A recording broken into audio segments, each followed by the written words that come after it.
ఏ అమ్ము ఇలా రా. ఏమైందండి అలా అరుస్తున్నారు? అరుస్తున్నానా?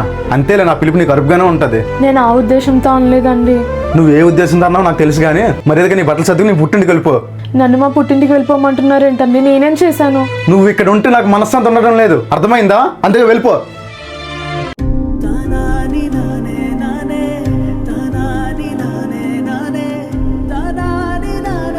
ఏమే నువ్వు ఇంకా వెళ్ళలేదా? సిగ్గు లేదా అన్ని మాట్లాడిన తర్వాత ఇక్కడ ఉండడానికి? ఇది నా ఇల్లు, నా ఇంట్లో ఉండడానికి నా సిగ్గు ఎందుకండి? కానీ మీరు ఇలా మాట్లాడతారని కళ్ళ కూడా అనుకోలేదండి. మరి ఏం చేయను, నీకు ఇక్కడ ఉంటే మనశ్శాంతి ఉండడం లేదు కదా. అమ్మ నేను మన ఇంటికి వచ్చి కొన్ని రోజులు ఉంటానమ్మా. ఇక్కడ అసలు మనశ్శాంతి ఉండటం లేదు. ఏమైందమ్మా? అల్లుడు గారితో ఏమైనా గొడవైందా? అదేం లేదమ్మా, మా ఆయన బంగారం, కానీ మా అత్తతోనే. ఆవిడకి నేనేం చేసినా తప్పే.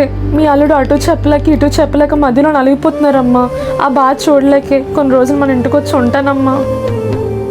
సరే నీ ఇష్టమమ్మా. నేను మా అమ్మకి ఎదురు చెప్పలేను, అలా అని నిన్ను సంతోషంగా చూసుకోలేకపోతున్నా. నేను ఒక చేతకన వాడరా, అందుకని మీ అమ్మ దగ్గరికి వెళ్ళిపో, అక్కడన్నా ప్రశాంతంగా ఉంటావు కదా. నాకు బాధ అనిపించి మా అమ్మతో చెప్పానే తప్ప మిమ్మల్ని వదిలేసి నేను ఎక్కడికి వెళ్తానండి? నాకు చావైనా బ్రతికినది మీతోనే అండి. అయినా ఇప్పటికీ ఎన్నిసార్లు చెప్పాను, కానీ ఎప్పుడైనా వెళ్ళానా? ఈ ప్రపంచంలో ఆడపిల్లకి శాశ్వతమైనది ఏదైనా ఉందంటే అది భర్త ప్రేమ మాత్రమే.